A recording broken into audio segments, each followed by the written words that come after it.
Steve, I'm reminded of that line from Cool Runnings. Have you seen Cool Runnings lately about the Jamaican bobsled team? It's been a while, but yes. It's a great movie considering the Winter Olympics are coming up. But there's a line that John Candy's character says, "A gold medal is a wonderful thing, but if you're not enough without it, you'll never be enough with it." And I wonder if the same kind of logic applies here to the Nobel Peace Prize. Well, I can't say that I have an opinion about that, but I can tell you I'm sure the president would not agree. President Donald Trump has been interested in winning the Nobel Peace Prize for a very long time. But that fixation took an even more astonishing turn over the weekend when a text exchange between Trump and Norwegian Prime Minister Jonas Gahr Støre was shared by PBS. The two leaders had been messaging about Greenland, the Danish territory that Trump really wants the U.S. to own. Trump has threatened to place tariffs on European countries that oppose a U.S. takeover of Greenland. And as justification for this, he brought up the Nobel Peace Prize that was not given to him. He said since he was not given the prize last year, in spite of what he characterized as his record-breaking year of peacemaking, that he no longer felt obliged to be purely devoted to peace in his pursuits. From the newsroom of The Washington Post, this is Post Reports. I'm Martine Powers. It's Tuesday, January 20th. Today, I'm talking with the Post's London bureau chief, Steve Hendricks. We'll hear the latest on Trump's bid for Greenland and how it all comes back to the Nobel Peace Prize, an obsession that's starting to have a real impact on geopolitics in the Northern Atlantic and elsewhere.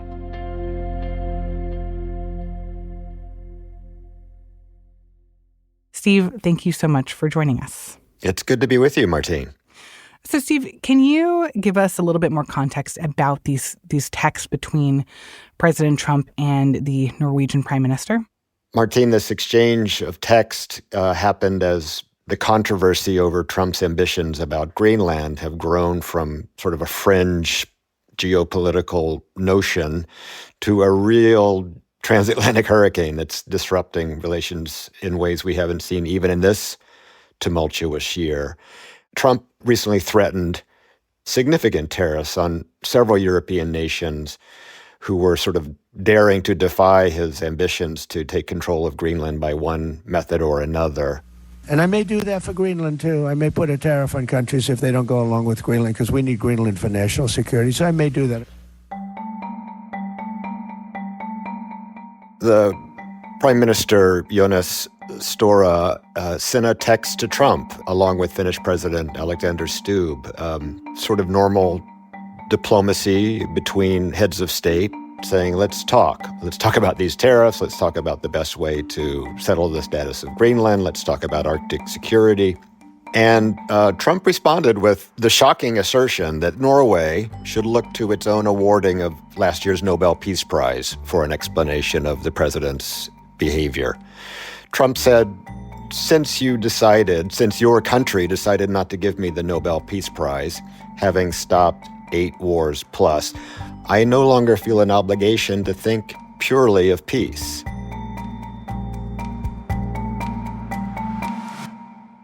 So it's hard to shock people anymore, but that really did land with quite a reverberation across Europe, the sort of fairly explicit acknowledgement that personal pique was playing at least part of the role of Trump's continuing bellicosity about Greenland and, it's America's relationship with really several of its closest allies.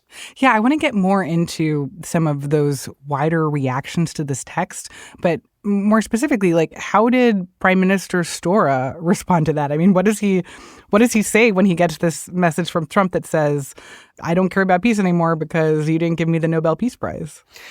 Well, I feel like he sort of had to throw his hands up and say, we responded by explaining to the president, to the White House, to anyone we can who has his ear, that it is not the country of Norway that gives the Nobel Peace Prize. It is an independent committee of experts. But you can almost hear in his response the futility of that. I don't think he expects that to quell Trump's anger. Steve, let me just ask this. How much should we take this seriously, that this is President Trump's real reasoning behind his pursuit of Greenland, or at least in part, that there is really an aspect to this that he is miffed about not being awarded the Nobel Peace Prize, and therefore he feels like he's going to lean in harder to trying to get Greenland by whatever means necessary?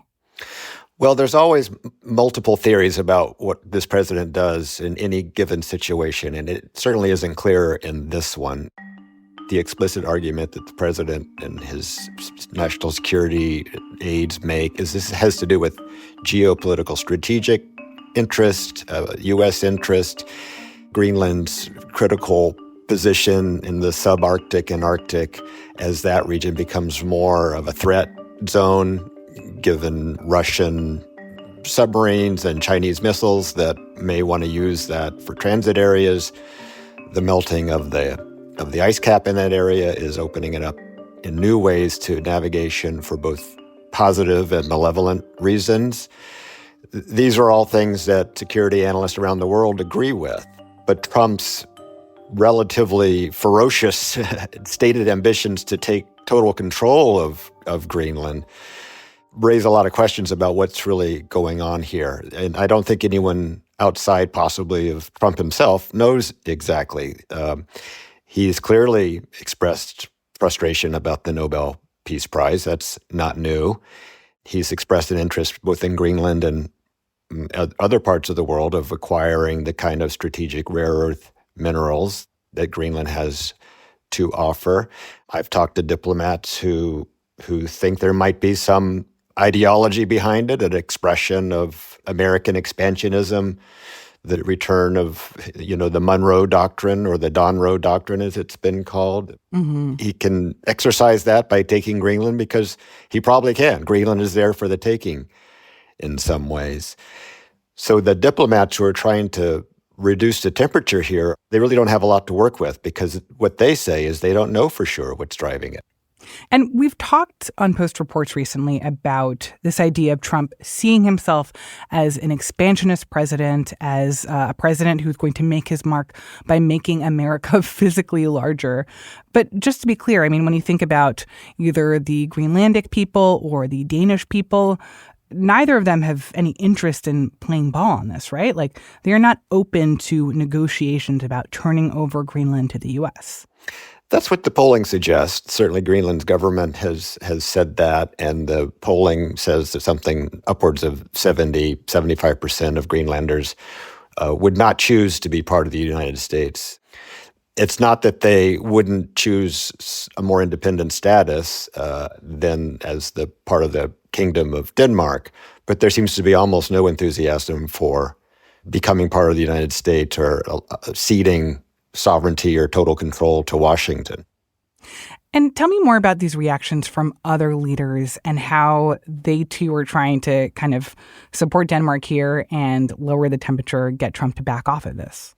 They've spent the last year, the first year of Trump's second term, really trying to appease his remarkable upheavals in the transatlantic relationship, certainly on trade, what he has described of NATO, his support for Ukraine, all of these very critical issues to European leaders. He has shown himself willing to sort of throw overboard, radically change. And certainly in Britain, where I am, the whole approach of the government has been to not engage in a lot of anger over these proposals, but to try and, both behind the scenes and in public, make the best of it in the sense that this is a president that seems to respond, very strongly to flattery, to agreement, to cajoling. That is not a posture that's particularly comfortable for Prime Minister Keir Starmer or other European leaders. It often doesn't seem particularly dignified. It creates a lot of blowback in their own countries from people who would really like to see a more aggressive response to the president. But it has been effective in many ways. Certainly in the United Kingdom, they think they would be much worse off in terms of tariffs. They negotiated a relatively positive deal with the president. Mm-hmm. They point to a record that suggests that sort of appeasement approach has worked so far. When it came to Greenland, I think the country's finally reached a bit of a red line. And certainly following the recent U.S. military actions in Venezuela, his threats to take Greenland reverberated much more strongly. So in the last week, we've seen the most significant rhetorical pushback on this that we've seen from European leaders. Starmer said, "Tariffs should not be used against allies in this way." So I think they are now trying to decide between savvy diplomacy, which may include more what their critics would say is sycophancy, treating the president as a king and refusing to criticize him too openly, and really a strong retaliation. That could include retaliatory tariffs. The European Union has a raft of them that they've prepared in the course of the trade negotiations this year that they may be willing to impose on about $100 billion in U.S. imports to the EU. So we're at a moment when this could go either way, and we could be looking at continued trade antagonism, a real break in NATO. It's a delicate moment. After the break, how the Nobel Peace Prize became the center of two geopolitical conflicts. We'll be right back.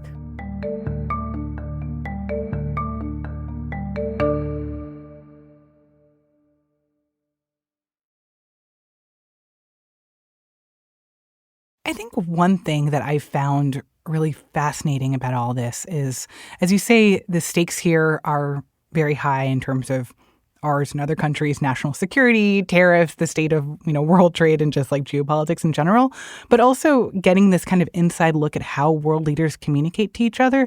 The fact that a lot of this is happening over text message. I mean, the communication between President Trump and Prime Minister Stora. Also, Trump not even, I don't know if it's right to say leaked, but just like shared on X today his text message with French President Emmanuel Macron, which is just sort of interesting. I mean, Macron basically texts Trump and says, "My friends, we are totally in line on Syria. We can do great things on Iran. I do not understand what you're doing on Greenland. Let us try to build great things. One, I can set up a G7 meeting after Davos in Paris on Thursday afternoon. I can invite the Ukrainians, the Danish, the Syrians, and the Russians in the margins. Two, let us have a dinner together in Paris on Thursday before you go back to the U.S. Emmanuel." Like, it seems like someone texting their friend about brunch plans, but also like telling them, look, I don't think you're treating our mutual friend super awesome right now. And it's like such a strange window into how high-level international negotiations are happening in this moment. Yeah, I completely agree. I remember covering the Obama administration, and he wasn't even allowed to have a phone. There was just such tight controls on all aspects of communications. I think what you're describing is, in some ways, another example of everything sort of changing in this president's second term. We had a Secretary of Defense who was communicating over Signal, what seemed to be quite sensitive classified military information during an operation, and having mistakenly allowed a journalist to be sitting in the group chat. Mm-hmm.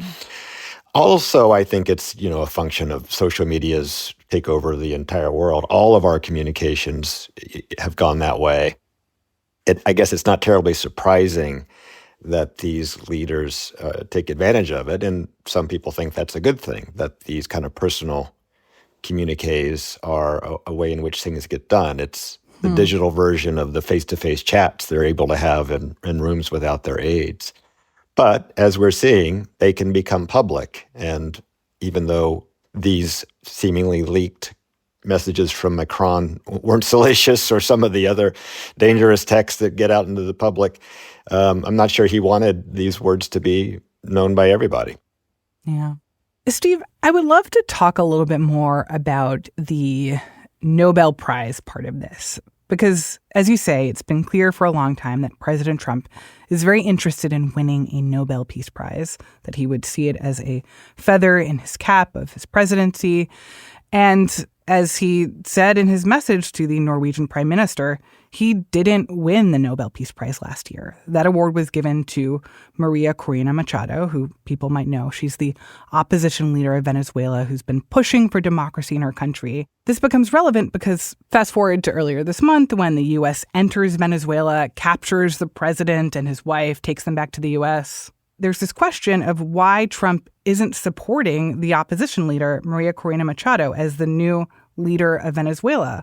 And according to reporting that our colleagues have done, we talked to John Hudson on the podcast, one factor for Trump's reluctance to support her is the fact that she won the Nobel Peace Prize and he didn't. And then he's like jealous that she got this award and he didn't. So it's just remarkable that this is a moment when you're seeing the Nobel Peace Prize really at the center of multiple geopolitical conflicts. Yeah, the role of the Nobel Prize in this second Trump term is, again, I don't know how much capacity people have to be shocked is left, but that's one that's just really hard to get your head around. I mean, it's clearly extremely important to him personally. He does not seem to have any compunction about laying claim to deserving it or even having it handed to him. As you know, Maria Corina Machado gave him the medal. And this was on her trip to D.C. last week. She met with President Trump, and after that meeting, she comes out of the White House. She's surrounded by reporters and cameras, and she's seemingly very happy about this, the fact that she had given Trump this medal in this very official way, and she kind of talked about her reasoning for that. I presented the President of the United States the medal of the Nobel Peace Prize, and that 200 years ago, the Marquis de Lafayette, who fought with the Americans in the Revolutionary War, gave the Venezuelan leader Simón Bolívar a medal with George Washington's face on it. And 200 years in history, the people of Bolívar are giving back to the heir of Washington a medal, in this case a medal of the Nobel Peace Prize, as a recognition for his unique commitment with our freedom. Exactly. It's a version of this idea that, you sort of do whatever it takes when it comes to gestures and public statements and bending the knee, because they seem to be effective with this president.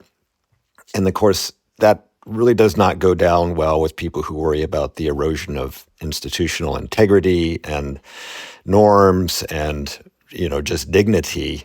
But when you are an office holder or someone like Machado who wants to be the head of her country and has, reasons to make claim on some political authority there, symbolic things like a peace prize are much less important than the ultimate goal of gaining his very important support. So I really have sympathy with her and with others who, look for any way to navigate these waters.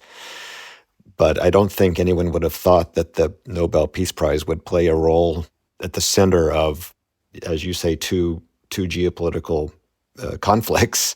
I mean this question a little bit as a joke, but actually not really. Like, is there any argument for, look, let's just give the Nobel Peace Prize to Donald Trump, and then he can stop talking about Greenland, and then he can, take that out of his equation with who he's going to support in Venezuela going forward, that if he's so obsessed with it, just give it to him. And then we can stop kind of derailing the global order in his pursuit of this prize.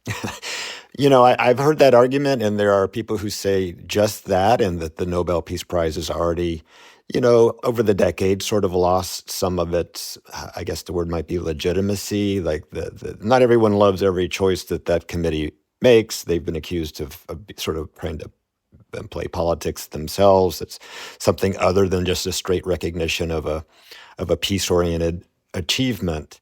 We all remember that President Obama won it in his first year, and even he said this, I really haven't done anything yet. It was sort of clearly an aspirational award on behalf of the committee. I don't know what they bring to bear when they're making that decision or how Trump's behavior around this would affect them. But I think I've talked to diplomats both in the UK and other parts of Europe, people who are quite familiar with this administration and the previous Trump administration. And they really caution that the Peace Prize, it would be a mistake in their view to really attribute that as his motive and therefore resolving that as the solution to Greenland, which clearly has origins in his first administration as an idea, has taken on a lot more importance with him seemingly personally in the course of this much more aggressive second administration. These diplomats think the real answer is what they're doing, which is continuing back-channel talks, trying to assure the administration that pretty much anything they want to do in terms of U.S. military presence or activities around Greenland will be fine. Like that, those operations are in NATO's interest, they're in Denmark's interest. Everyone can agree on a way for the U.S. to play a key role in using Greenland to secure the Arctic region. Mm-hmm. So it sounds like the message they're trying to send to Trump is like, you can do a lot in Greenland. You can bring people, you can bring more military here. You can partner with us. That there's a lot of opportunity here, but you just can't own it and you can't take it. And that's our red line. Let me ask this, like, especially considering what happened in Venezuela earlier this month, is there a chance that Trump would decide to invade Greenland or send military troops there against the will of Danish leaders? Boy, I mean, I would hesitate to make a prediction. I have to say that I have not talked to anyone who's very close to this at either official or analytical levels who thinks that is, I won't say possible, because I think our definitions of possibility are changing all the time, but in any way likely. They seem to be saying that that is one of the most unlikely scenarios, that a straight-out military operation giving the United States control of Greenland. There are so many other scenarios that can unfold.